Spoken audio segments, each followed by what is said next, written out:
Today we're going to be talking about a new knife from Benchmade, and it's one of their tactical line of knives, and it's called the Turret 980. And this is one of the first copies right here.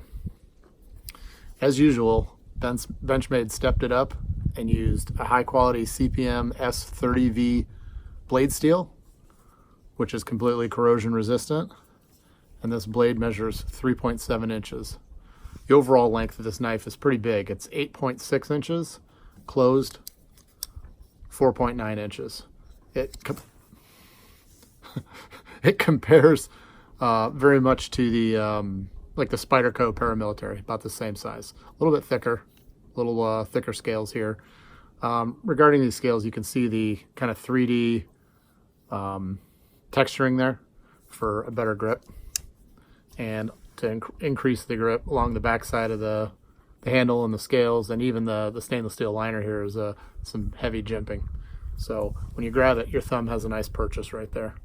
So it's very comfortable in hand. You know, I've got large hands, you know, large, medium, large, whatever, not huge, and it's very comfortable. It's definitely a good size knife, you know, more in the tactical line, but you could easily use this as an EDC knife because it does have a reversible stainless steel deep carry clip, and I'll show you how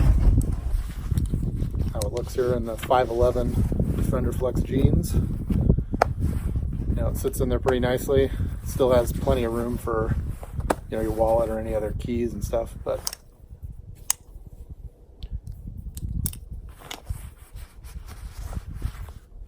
a couple other features on the new knife is the axis lock mechanism. You know, it's basically ambidextrous. It's on both sides, and it easily closes the blade, and when you deploy it, has a nice positive lock to it. So very comfortable, easy to manipulate. Anyhow, it's a pretty solid knife. I like it. All this can be yours for $220. It also has a couple of options with the blade. Blade steel is going to be the same, but you can get it in a partially serrated black blade. So there are two configurations of this knife. When you go on the website, you can configure it and price it out. That is the Turret 980 from Benchmade.